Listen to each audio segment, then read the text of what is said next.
So we've got to understand that when we see the Bible, there is 2,000 years of theological reflection and skilled translators in Greek and Hebrew, ancient texts, that sit down and pour through this stuff. It's not just, so it gives you the idea. And then if that gets all a little bit too serious, I've got the next one. I like to think this is me, this one. So what I think I look like talking about theology, what I actually look like. And, I know Joe and Shu can reflect on that one too. That's what we feel like sometimes. We think we're doing a good job, but we actually probably end up looking like that. I'm just a crazy man. But, so anyway, it's a bit of light-hearted fun. So this morning I want to bring something up that's been really, it's probably been 9 years in the making for me, but has been really in the forefront of my thinking a lot in the last 6 months. And Ian's laughing out there at me because I had a Simpsons meme up. But you put that down, mate. It's something that has been in a lot of Christian talk lately, particularly with Marty Sampson. And Marty sort of really, for me, really put the green light on for me that we need to talk about this. And I really feel that this house particularly is a house that can offer a lot of help for people in Marty's position. And so I want to talk a bit about what that looks like and how I believe Marty and millions of Christians like him have got to where they are today. If you don't know who Marty is, he was right up there in Hillsongs, wrote some amazing songs. You would have worshipped to him, no doubt, and probably didn't even know or did know that it was Marty that wrote it. But Marty's at the moment in a bit of a crisis of faith. And he's struggling. And he doesn't know up from down or back from front. He knows he loves Jesus, he loves God, he'll say that, but then in the next breath he'll question his very existence. And this is where he's at the moment. Sarah and I follow him quite closely on Instagram, just to keep tabs on him. Me personally, because I think he's a picture of what's actually going on. He's a micro-shot of what's actually going on globally. And it's good. I'm really excited that, and this will sound crazy, but I'm excited that Marty's actually publicly doing this because now it's forcing the conversation. Yeah. But the thing that has concerned me the most about Marty's predicament is the response that his brothers and sisters in Christ have given him. Some of them have been Christ-like, and most of them have been absolutely devilish. To the point where I've seen people just straight, flatly condemn him to hell for where he is at the moment. And nothing breaks my heart more than that sort of stuff because we've got a brother there who needs the grace and the love shown to us by Christ through his brothers and sisters. We're meant to be extending our love to him and support and nurturing him in this time and helping him walk through this path so that he can get to the other side and see Jesus and has removed all those question marks that have haunted him for so many years can be alleviated. And what Marty doesn't realise at the moment is 90% of those question marks are never going to get answered for him. They're just not. Jesus didn't come to give us a book of certitudes. And what I mean by that, a book that just tells us everything. And anyone that says that about the Bible obviously hasn't read it because it doesn't do that most of the time. It's, like Jesus said, you want to go up, go down. You want to live, die. It's just like, hey, what do you mean? And this is what the Bible does. He's not about trying to give you certitudes. It's a narrative that starts and it creates a story going through to convey a truth that a single sentence could never do. It's a story that has packed within a truth. But to stand there and say the Bible's all truth is to confuse it because people that don't know better will go and just find a verse and go, well, that's 100% true. And it's inspired, no doubt, but what is it in the context of the full story? Because that's where the truth is coming out. It's trying to tell you something Not just to cherry pick scriptures out and then go and use them to do something. And the Word of Faith movement has a lot to answer for that. A lot. Like, I have very little time for that stuff, but, they've done some great things, but man, they've caused some trouble when it comes to, not all of them, but a lot of them. And so, Lenny, not Lenny, why do I keep calling him Lenny? He said last time to do that. It's not Lenny Kravitz, it's Marty Sampson.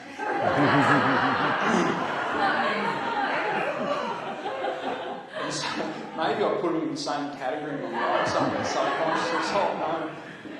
But, what's that, mate? And so, basically, what we've seen, and you talk to anyone that's in any sort of ministry, talk to Joel about this, he'll tell you, Miranda, we have seen more people leave Christianity in the last 10 years than we've seen come into it. Yeah. And fewer people coming in than ever before. Like, we have an epidemic in Christianity around the world at the moment, like we have never, ever seen before, and no one wants to talk about it. We just it's like we sort of just throw it out into the by and by, and Jesus will just sort it all out in the wash, and but he gave, that's our job to sort out. He put us in that position to sort out, right? And what I see happening is, like Marty, there's this fundamentalism within Christianity that has created so much havoc in people's lives. And then there's this generation that are waking up to the understanding that the Christianity they've been sold is not necessarily Jesus. And so what they're doing is they're pushing back against that and end up throwing Jesus out with the fundamentalism. And they just walk away from the whole thing, hurt by the church, disillusioned by Christianity, questioning the whole thing. But only because they're not able to differentiate between fundamentalism and Jesus. Yeah. Because they've had fundamentalism shoved down their throats, their entire Christianity. And then, just like we had Luther 500 years ago with his protest and the Reformation, see, Luther was successful because his protest was at the exact same time that the printing press come into action. And so information was able to be printed and got into the hands of the average man on the street. And he was able to read it for himself, and the protest and the uprising took place because of information. Here we are, 500 years later, in the same position again. Now we have a thing called the internet. And we have such an ability to be able to share information that we have never, ever seen before. We've never had anything like this before in the history of humanity. Never. The internet is amazing. And by the same token, as we had a Reformation with Luther 500 years ago, I believe personally we're on the cusp of another revolution or Reformation that, to be very honest with you, I don't think we're ready for. And we're already seeing it start to outplay in the lives of many Christians today with them walking away. But the problem that my heart is really concerned about is that they're throwing Jesus out with the fundamentalism, because we haven't been able to differentiate in people's hearts and minds the difference between religion and Jesus. Now, we've said it till it blew in our face in this place, that there's a big difference between Jesus and religion. One's about works and one's about relationship. And we've said that. And I have no doubt that most of you guys in here appreciate and understand that. So what I'm saying this morning is probably not going to be directed at you, but I guarantee you know someone in your circles that is going through what I'm talking about this morning. And we need to be there to help them walk through this path, because so many people in their faith at the moment are going through a deconstruction. And if you just think about that word by itself for a second, deconstruction, that's a violent word. Like, you think about to deconstruct something. If we deconstructed this building right now, we'd be ripping it to pieces. And so people's faiths are going through a deconstruction at the moment. Things they thought they used to believe are now being challenged. And they don't realise it's actually Jesus and Holy Spirit challenging those silly things they believe. And they don't believe them because they choose to. A lot of the time we believe it because we've been given it. We've been handed it to us. But now we live in an era now where I can get online and I can sit under the teaching of N.T. Wright, for crying out loud.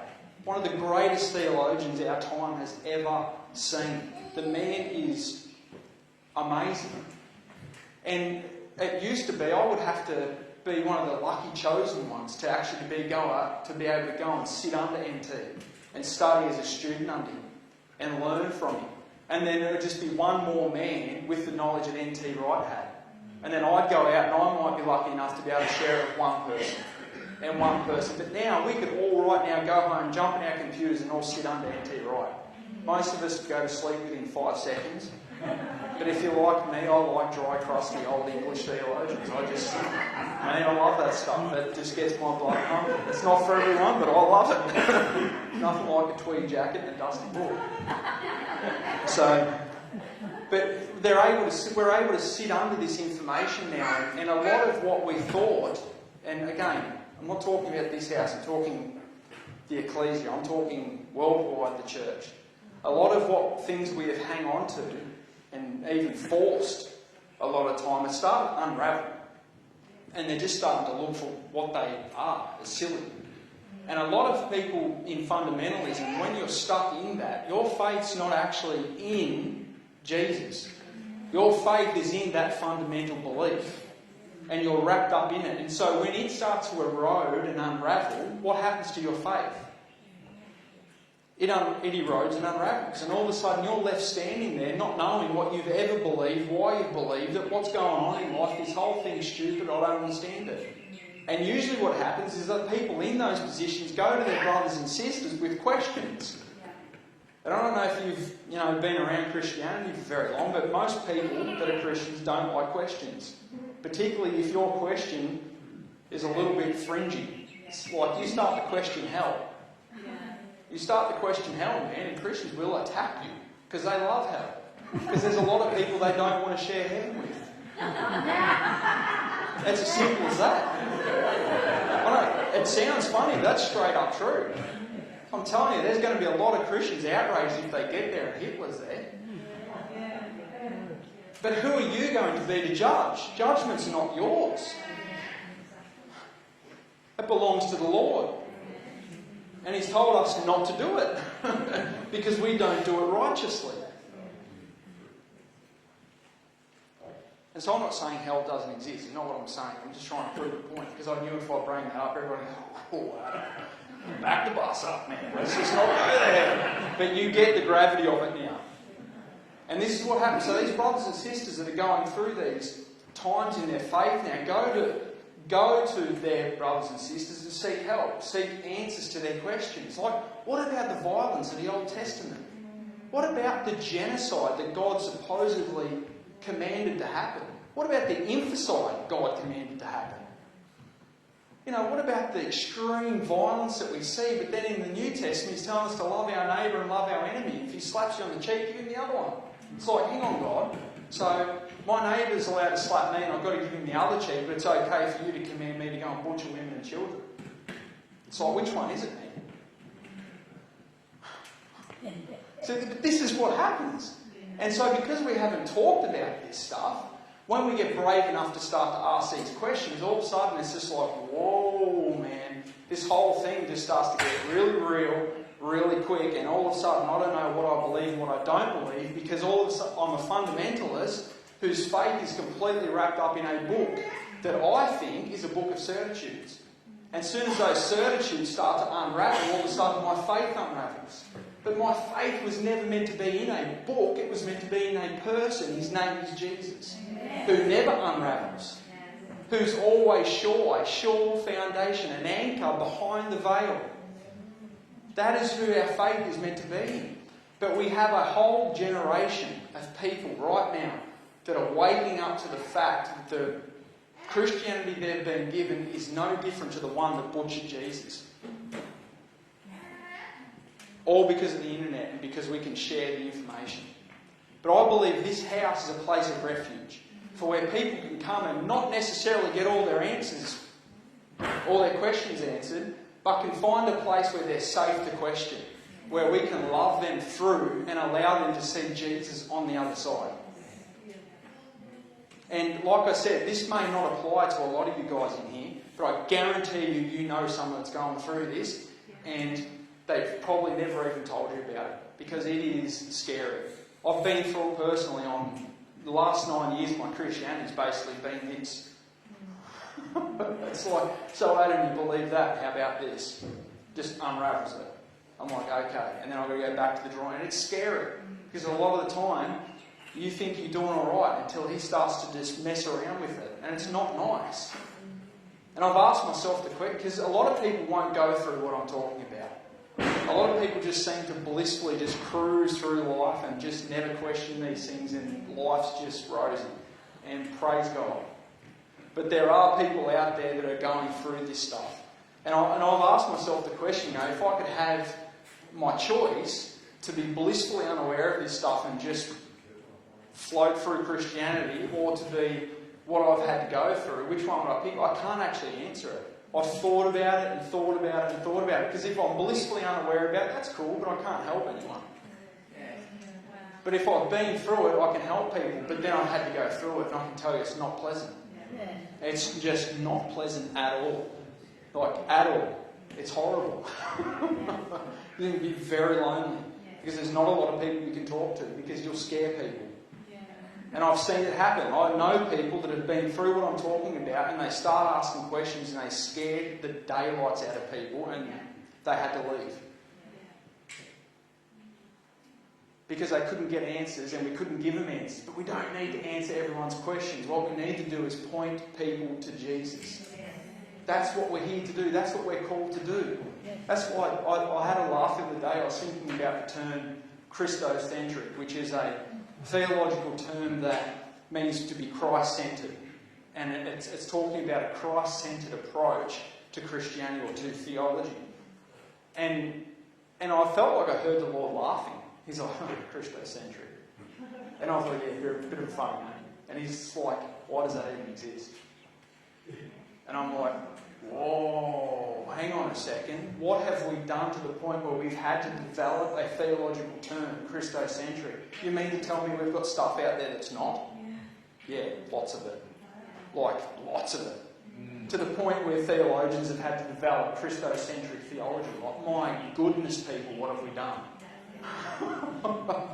How have we got to the point where we need Christocentric theology? That should be it. And so there are people out there that are going through these things, and like I said, I believe that this house can be a place where we can start to bring these people in, because we have seen so many people in. I know people that have left because of this. Because they're battling with things in their mind, and they've been too alienated in their own mind to approach it. And I know if they actually had have come, often in the right spirit, they would have been pointed in the right direction. But what ends up happening, because they've been so hurt by fundamentalism, is they start to push back and reject. And when they come for help, they're actually coming in a spirit of antagonism often. And they're pushing back and being antagonistic. But it's only because they've felt so captivated by this stuff for so long that they start to fight back against it. And anyone that even resembles anything to do with Christianity is an enemy. This is true. And I'm saying all this stuff because when you start to run into people like this, I want you to be aware that, our nice little Christian cliche things that we say are going to push them further away. It's like a person going through depression. I don't know if you've ever suffered depression before, but the last thing you need to hear is someone tell you, just go and find something you enjoy doing. It's like, dude, I've got depression, I don't enjoy anything. It's the problem. What do you mean, find something I enjoy doing? It's like that will just push someone over the hill, man. I'm telling you, if you had have said that to me I probably wouldn't be here today doing this. By the same token, people who are going through this don't need our clever little Christian things that we say. They need an ear that's not going to judge the hard questions they're going to answer. And often the right answer for you is, don't know. Wouldn't have a clue, man. That's a good question. How about we try and find out? And that's it. And then you're on the journey with them. And then once you're on the journey with them, you can then help them. But they need to know that you're not there to try and correct them to bring them back into the fold. Because the fold to them is the thing that hurt them. They don't want to be back in it. What they want to know is, does Jesus really love me? And does he have anything to do with that? Or is he different like my heart tells me, but I'm too scared to believe? And I don't know how to get over there and differentiate between that and him and up and down, and I just don't know. Because everything I thought I believed about the Bible now is starting to fall apart, and I just don't know what to do. It's like, there's your problem. It's everything you thought you believed about the Bible. Your faith was meant to be in him. I said this to someone one day and they thought I was crazy. But I said to them, you could disprove the entire Bible to me today and I'd still have as strong a faith today as I did before you disproved the whole thing. Because my faith has nothing to do with that. My faith's in him. I know him. Like Beck's done so well this morning. Taste and see that the Lord is good. Taste, that's a sensory overload. Who's ever had a good meal where you just first bite and yes, and just you're into it? It's a sensory overload. You taste it, you smell it, you can feel it in your mouth. It's crunchy, it's soft, it's runny, it's all happening, and you enjoy it and you're into it. Taste and see that the Lord is good. It's a sensory overload. It's a revelation and an encounter with the lover of your soul. That's where your faith is to be. Rock solid in that. So that when things get shaky and the storms come and the wind blow, you're standing there steadfast. And again, just in case you think, I'm not here this morning trying to say the Bible's bad news or disprove it. None of that. Don't hear me saying any of that. I love this book. But in the wrong hands, it can create destruction. And we have done that. Because we have naively thought that I don't need theology, I just need the Bible. And we've just cherry-picked things out of there and just done all sorts of mischief with it. But, like I said, there's a generation right now that we're losing them.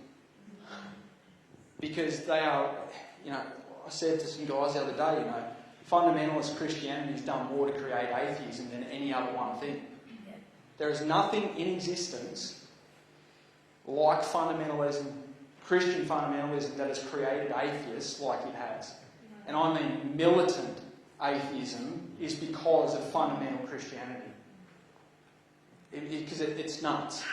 It has no rationale whatsoever. It just blindly has, it will reject clear science at the sake of a book.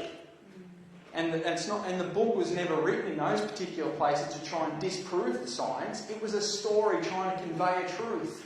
And we take one verse out and go, well, the Bible says. And it's just like, whoa. And so then when people start to see all these things happening, they start going, man, you guys are just straight up crazy. Just, what's wrong with you people? But we've wanted the Bible to do something it was never intended to do. We've wanted to do it, and we have fought, argued, clawed, scratched, you name it, our way to try and keep that thing where it was never meant to be. And all of a sudden, we're creating an atmosphere where atheism thrives because they're rejecting a God that doesn't exist. And I've said this to people before, I reject the God that atheists reject.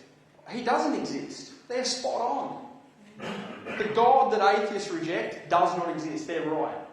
Because the God they reject is not the God of our Lord Jesus Christ. He is some caricature from the Old Testament.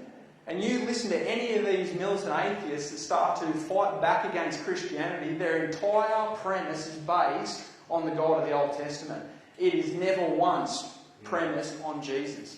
Why? Because as soon as they have to stay steady on Jesus, their arguments fall apart, man. Why? Because he's the lover of your soul. You can't dispute him, you can't deny him, you can't argue your way around him. All they've got is, I don't believe he resurrected. Big deal, he loves you.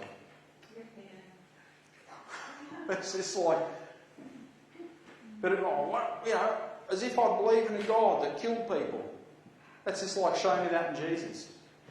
Well, but the God in the Old Testament, he commanded such, and they know their Old Testament very well, better than most Christians. What about this and what about that? It's like, okay, show me that in Jesus. Oh, well, I can't, but it's like, well, he's God. Jesus is God. Oh, yeah, but what about, okay, show me in Jesus. Show me that in Jesus. If Jesus is God, then show me that in Jesus. Oh, well, I can't. Exactly, maybe you don't know him. Maybe God's not like you thought he was. See, but fundamentalism has to argue for the existence of the God in the Old Testament that the atheist claims doesn't exist, and it argues and argues and argues, and all it does is look stupid. Because he doesn't exist, guys. Jesus is God.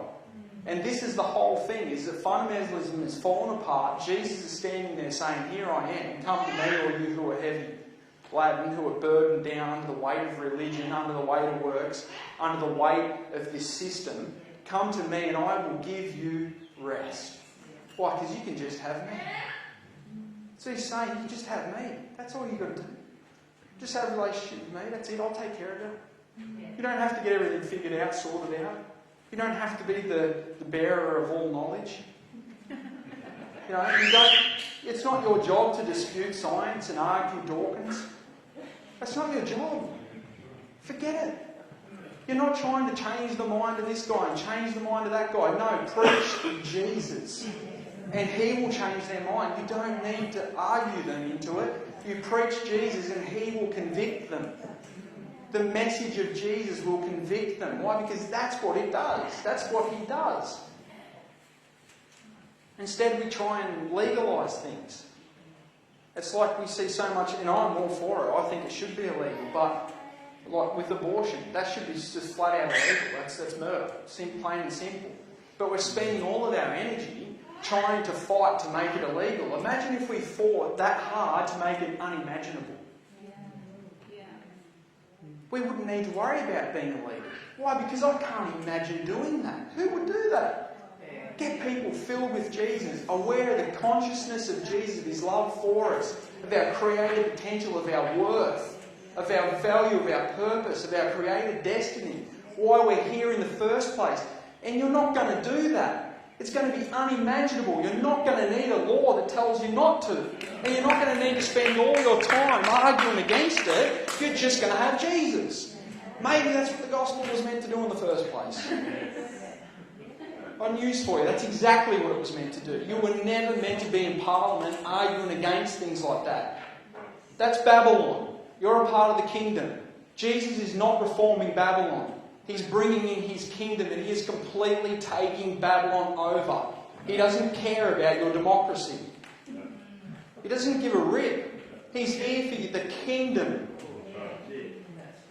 Of the increase of his kingdom and peace there will be no end. Behold, the kingdoms of this world have become the kingdoms of our God and his Christ.